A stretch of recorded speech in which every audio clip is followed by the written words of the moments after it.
Hello and welcome to another Walk in the Wilderness. We're here today with my great friend, Steven Sharp Nelson, who apparently is also Steve Nelson to me. That's right. But this is Steven Sharp Nelson, a great friend of mine, and I am so grateful that he's taken the afternoon to spend with us to talk about our intention for the month of April, which is connection. Connection. So if you don't know who Steven Sharp Nelson is, he is an amazing musician, and just by his profession alone, he connects with people without any words. But if you've had the chance to meet Steven, you'll just realize he makes you feel like you're the most important person and the only person that he's ever met. Actually, we were in St. George and our kids were together playing, and my oldest daughter, who's a teenager, who listens to I think every 17th word I say.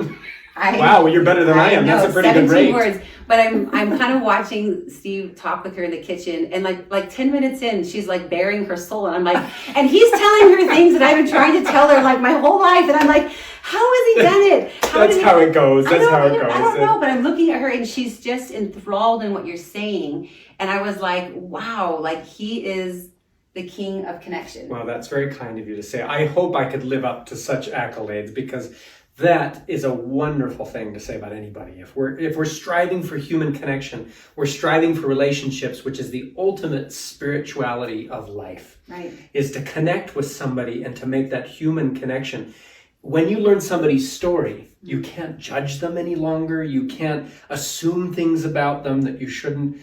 If you really dig deep into their story, you're not talking behind their back or comparing yourself with them anymore. You just simply are connected.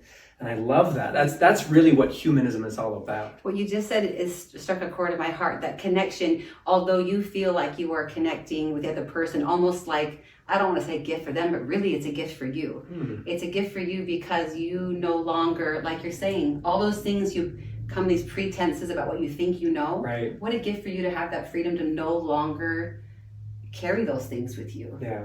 What a gift. Yeah. What a gift. And this is why it's so important. That's why we're talking about this month, because I feel like it's been a wild year, and maybe not the greatest way. It's been a hard year for a lot of people. And I feel like we maybe lost connection. Maybe there's some parts of your life that within my family, I feel like we've never been more connected. And maybe that's because we spent, 12 weeks together without ever leaving our home. There's two sides of this coin for sure. It's true. Absolutely. But there are some relationships where I'm like, okay, yes, we are so connected. I feel like I pulled away from things that maybe don't have as much significance in my life. But there are some places where, because of the year we've had, between COVID, between politics, there's been so much going on, that connection, I feel like, like you're saying, with humanity, I feel like has been fractured. I agree with that. I think two things that have happened as a result of COVID, but also social media and just this critical mass that's occurring in communication is, I think anonymity has been a real enemy. And I think brevity has been a real enemy too.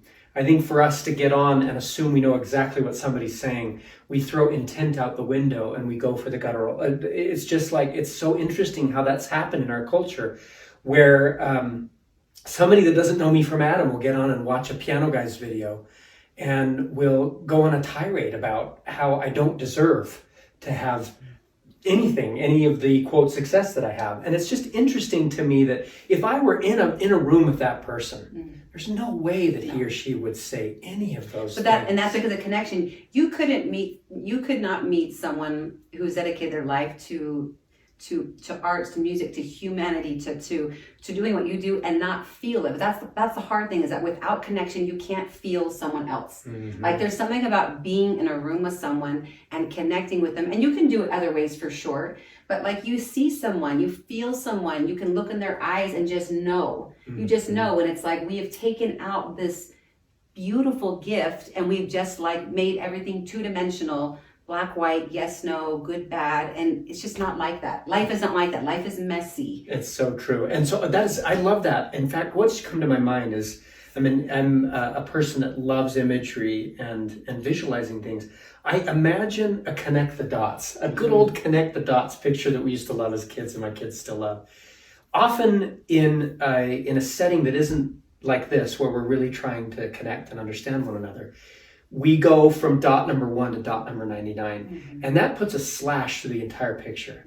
It makes it ugly. You miss all of the intricacies that are the beauties of the picture of our life. And so I think that's what we often do. And it's out of efficiency, perhaps. It's out of impatience, because we're all in this impatient culture where we've got to get to A to B as fast as possible.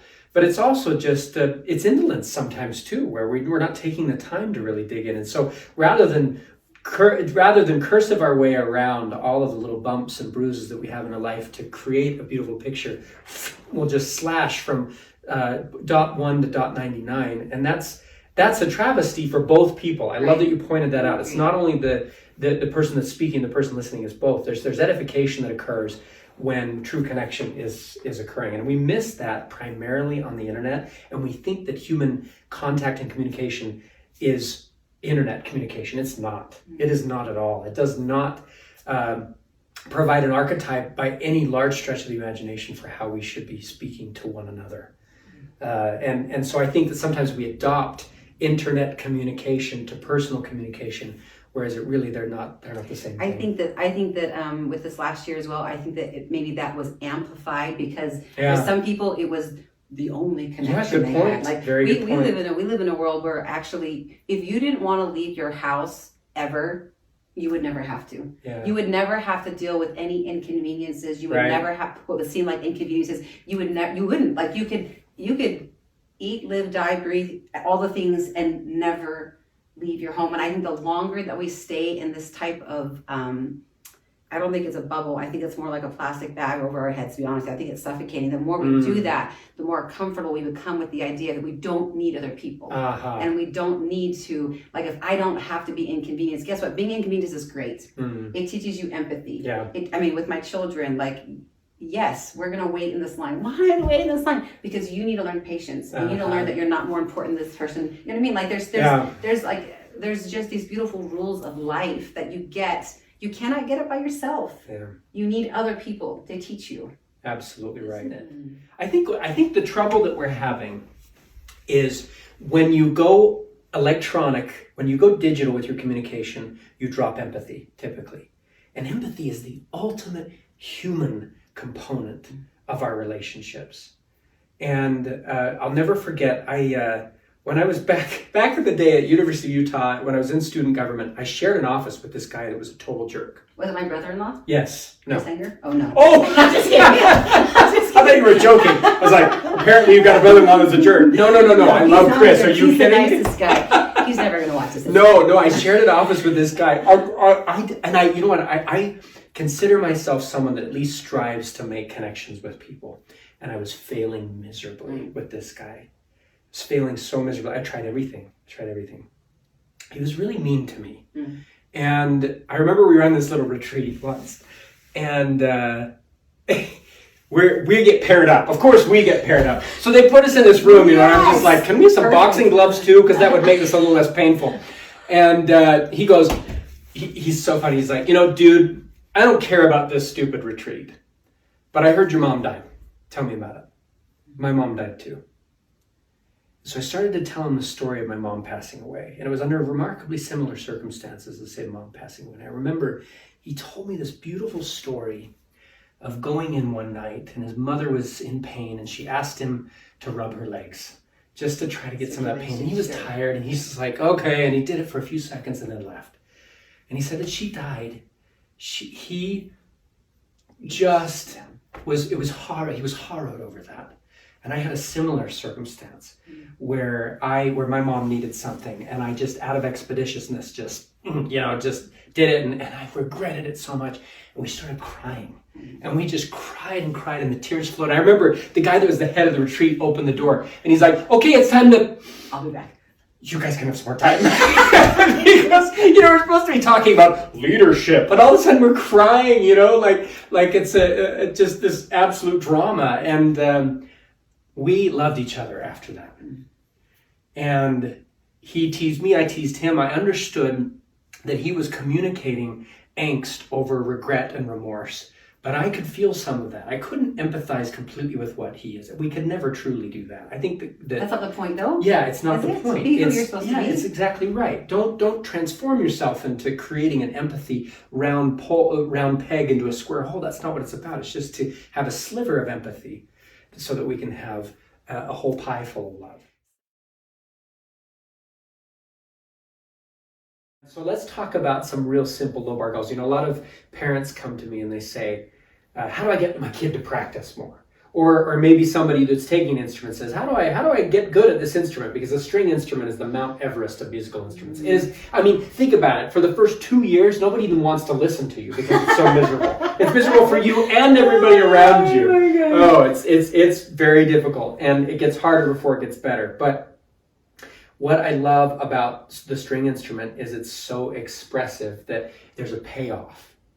And you have to practice harder, but there's more of a reward too. And I think that's the same way with relationships. So but when they ask me, how do I get good at this? I say, well, okay, first, is your cello out of its, if it's a cello, is your cello out of its case? The answer 9 times out of 10 is no. Where is your cello? It's in my closet. Oh, great. Okay, well, you're not going to open your closet. You're not going to open your case. You're putting all these barriers in front of you, right? All these excuses. Let's do a low bar goal. Let's put your cello on a stand, and I want you to sit with your cello for 5 minutes every day. And if you just do that and establish a habit, chances are you'll play it a lot more. It's the same concept of a gym. If you told someone, let's set a goal to go into the gym and exercise for 60 minutes, how often, statistically, what's going to happen? Only on Mondays, that's it. And then you never... And January 1st. Yeah, that's it. January 2nd, actually, yeah. That's right. So, but what if you set a low bar goal of I'm going to walk into the gym every day? That's it. Just walk in. Now, if you want to walk in and walk out, you've wasted a lot of time and you feel silly. You're probably going to stay there and exercise. Maybe you'll do 5 minutes. Try 10 minutes. Right. Try 20. So I think with sociality, I think we could set the same kind of low bar goals. I would suggest that when I love connecting with people, there are 3 simple things that are as low bar can get. Get out your paper and pencils. Right, here we go. Here are the number 3 tips. Number 1 is use a person's name. Yes. Easy. Yes. And when you say their name, try to say their name at least twice, 2 or 3 times in that initial conversation you have with them, and you'll remember it, much more likely to remember it too. Can I make a PSA right here? Yes. Okay, public service announcement. If you are someone who struggles with names, which a lot of people do, I totally understand. I make up a song or something in my head so I remember who they are. Yeah. But if someone has to introduce themselves to you 5+ times, it's you. Yeah. I'm going to tell you, it's you. Take time, be present, learn their name, learn something about them. And I bet you step 2 may help you to remember their name, maybe? Yes, absolutely. Maybe? If you're a visual person, attach the actual words to their face somewhere. If you're an audio, if you're more audio person, if you're auditory, say their names several times during the conversation. Sure. Right. If you're kinesthetic, you could actually use sign language to sign their name. There's lots of different ways that you can do it, but you've got to find what works for you. And it's not enough to just say, I'm not good at names. I think that's a real cop-out. Me too. In fact, in our house, you cannot say, I'm not good at something. My daughter said once, I'm not good at math. That's not going to fly in our house because that means you label yourself and use it as a crutch and excuse, and you'll actually really won't be good at math. Right. So let's change that. I always tell my kids, I'm driving crazy, but I say, no, we're going to change that to I'm working on it. Yeah. And so instead of I'm bad with names, just stop saying that altogether. Just say I'm working on it. I'm working on being better at names. So number 1, use somebody's name. Number 2 is the easiest, most fun question to ask people. It's tell me your story. And I love this question for so many reasons. And you'll often get a reply of, well, what do you want to know? Then you ask again, just tell me your story. And I've only had one occasion where a person resisted me on 3 or 4 times, and I finally said, well, just tell me something about you. Tell me something you want to tell me. And that can get you there. But typically, if you just be persistent about tell me your story, you will get myriad responses. But what you will get is authenticity back. And that's where that's a lot more authentic than tell me about your job or tell me about this. Tell me about something that's external and extemporaneous to you, who you are. Instead, let's jump right in and tell me your story. And I love that question too, because they're telling you who they are right now. Yeah. Which is what we should take people for right now. I love that. You say, where are you from? Well, where did you go to high school? All of a sudden there's just like attachment to who someone used to be. But everyone's evolving and changing all the time. So what they tell you is what they want you to know about them. Right. Like they're answering 2 questions really. Wasn't Yeah. that wonderful? And you're both engaged from that point on, because it's your question, you're responsible for it, but it's their answer, and they're not necessarily tethered to each other, because if you give a very specific question, Right. it's more of just like close-ended, but Done. this is just like, okay, let's We're dance. gonna do this, right? Exactly. Yeah. Which is an appropriate analogy given the circumstances. Let's dance. Okay, we're gonna have a dance off at the end of this, and I will lose. So, but I'm working on it. You are working on it. I'm You're a great working on dancer. it. Okay, so there you go. So, number 1, username. Number 2, tell me your story. It's the coolest question. It's easy, low bar. Number 3 is the follow-up question, which is my favorite 3 words in the human language when it comes to connecting people. It's tell me more. And it's so easy to do, so easy to ask. And it often removes, it sort of peels away the layers that we've accumulated over time of judgmentalism, of self-interested ego, and of self-absorption. It peels that back because it's all about them. I had an experience once where one of my best friends lives in my neighborhood. He's 83 years old. Jonathan. Love the guy. I don't know how we struck a friendship, but we did, and we're best friends. My best friend's 73, just so you know. Great! See, you know this. Everybody should have a best friend that's twice their age. Right. It's just great. It's so wonderful. And we went out to lunch once, and he is a real spry guy. He's just super edgy. You know, he just loves to kind of push the envelope. Seriously, okay, right? This is why it's so much fun to hang around him. him. So we're at lunch, and he says something that's a little offensive. I disagree with right away.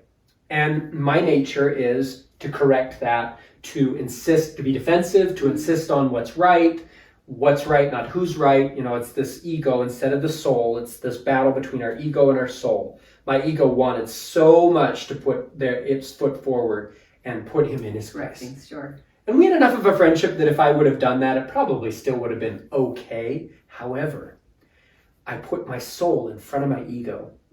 And the soul's question is, tell me more. So instead, I paused, and I said, tell me more. And he was shocked. I think he was baiting me a little bit. I think he was putting me in a situation of, I'm going to see how you handle this one. Here's my curveball, you know? And it came at me, and instead of swinging to death at it and trying to knock it out of the park, I just let him throw another pitch. And it was so fun to see what happened to our relationship at that point. Instead of being judgmental, defensive, self-absorbed, it's about me, it became, I'd love to find out what you mean by that. Tell me more. Mm-hmm. And turns out it was nowhere near what I thought he meant. Mm-hmm. So I gave him room to express intent, which nobody does on the internet anymore. Well, no one does ever. It's like someone can't even get out a thought before you stop them and tell them why they're wrong. Right. And it's just like yelling. But that pause, I love that you said, your soul in front of your ego, we would learn so much more and have far less contention if we just took a minute and asked those questions. Tell me more. And the trust, infinitely, it's just like this exponential growth of trust the minute you say those 3 questions, those 3 words. And I love that we are now deeper friends than ever before because I took the time to put my soul in front of my ego and ask those 3 words. Ask that 3-word question that will change your life. It has changed my life. It has done so much for me and my connections, but it's especially done a lot for my ability to get out of my own head and to get out of myself and to look around and be more aware.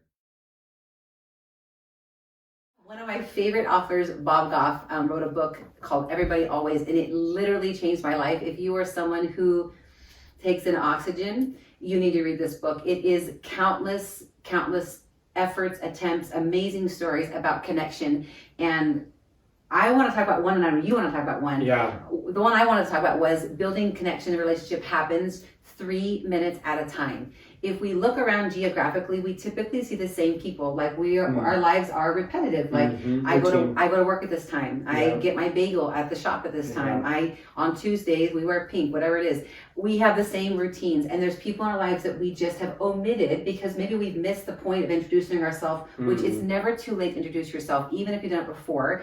do it again. Mm-hmm. But it takes 3 minutes. You build a small conversation, a genuine compliment perhaps, or an observation, maybe some humor if you feel like you want to try that one out. That doesn't always work for me, but I try to be humorous or witty, but it just takes 3 minutes. But there's another increment of time he talks about in the book, and I want you to talk about it. So I love that story because it was relative to this TSA agent he was getting to. Because every time he'd travel, he'd see this guy again. And over 3 minutes, the course of years, in just those 3 minute increments, they were inseparably best friends, eternal soulmates. Yeah. 3 minutes. You don't have to solve world's problems. It's just being there and seeing that person. That's the low bar goal. Now, for me, for an ADHD person who generally, if I meet an egomaniac, megalomaniac, or if somebody that's just like just makes me uncomfortable for whatever reason, that's where I want to just say, I'm out of here, but that is a great chance to practice, one, and two, to recognize that the worth of a soul is immeasurably valuable. It doesn't matter if that person is drastically different than you are or is struggling with something that you can't see. It's still worth your effort. But what I like is what Bob Goff taught me in that book. He said that when he finds somebody, he comes across somebody that's hard to love. He's talking about loving. He says, I'm going to love this person for the next 30 seconds. And I can do that. I can focus, listen, and connect with somebody for 30 seconds. It doesn't feel like it's insurmountable. It doesn't feel overwhelming. I can do that. And so that's what I'll try to do is I'll just say, okay, 30 seconds. I'm going to focus for 30 seconds. I can do this. I can ask, tell me more. I can dig into this. And often it goes much further than that. And what you find, and you mentioned this earlier, you said that it's kind of like if you go to the same restaurant every time and you order the same dish, that's a comfort food. There's nothing necessarily wrong with that. However, how much are you missing out on? I remember the first time I tried tom kha gai, which is my favorite food. It's a Thai coconut soup. My head exploded with flavor. I had never encountered anything so ridiculously delicious as that dish. And I would have totally missed on it if I just would have gone with the pad Thai. So I think we need to treat human relationships like that. There may be an esoteric personality that's inaccessible for us at first, but ends up being a burst of flavor that we would have missed out on otherwise. It's so true. And I feel like if you want to learn more about you want to learn more about you want to progress, you want to get better, you have to be around people who are different from you. You have to know that challenge your thoughts, or maybe you would be like, nah, there's a guy in my neighborhood, I swear to you, the man is Gaston. Like, I'm like, this is a living, walking Gaston. And I'm like, I eat 4 dozen eggs. Seriously. I see him and I'm like, it's so hard for me. 30-second rule. It is, and I'm going to use it next time. But I think set a place at the table for the people who are different from you. Set a place right next to you. Make room for them, because that is how you grow, and that's how you create empathy, and that's how you learn who you maybe you don't want to be like, and you can learn those things as well from people. But I think shutting off the world if they don't fit into the box that you like is the biggest disservice for yourself, and for, if you have children, your children as well. I'm always looking for the different people in my life that I can introduce my family to, because I feel like we have to sometimes search and strive for diversity and for things that are different. And I feel like I want them around all the time. I want people who are different. I want people who challenge my thoughts, who maybe make me work at loving them, because they're worth it. And certainly, just like, I'll use the analogy of exercise, the more I do it, the better I get. And that's how Mother Teresa could climb into bed with somebody. Yeah, that's how she could do it. It's because she didn't just say, walk in and this is the first time I've connected. No, you have to take these little baby steps of seeing people, of making time. In the back of Bob Goff's book, I love this. He has his phone number and he tells a hilarious story about getting calls from prison. Those are great that stories. He literally takes their phone calls. Yeah. And I can say that in an honesty and in a little bit of a sad heart, I can remember a time where I would get someone's phone call and I'd be like, I don't want to talk to them. And that's embarrassing for me. And actually, it's even more embarrassing is, they were some of my little senior citizen friends that were my friends, and widows and widowers. And I think, and now I look back and I think, I can't believe that I was so, I had positioned myself in a way that they didn't deserve a moment of my time, where I felt like I couldn't do it right now. Yeah. And I thought, if Bob Goff can always take someone's phone call. Yeah. It changed the way I look at people. It's never an interruption. Mm. So if you look at someone as an interruption, that's exactly what they will be. Well, that's a good point. If you look at someone as like, you know what, I wonder what they need. It's thinking about more than just yourself, which can be scary, but I think that you will learn so much, and your life will have this tapestry of goodness and of love, something that you could never purchase or buy or borrow from someone. You have to create this tapestry all by yourself. Yeah. And it happens one person at a time. Yeah. I love that. And really, fundamentally, why are we here on this earth? It is to be connected. Right. We're in this together. Right. We're either against each other or all in together. I think we're hard. So much we more are important. hardwired for this. Yeah. Like yeah. I don't care what you do to surroundings. There's something in us that just says we need to be connected.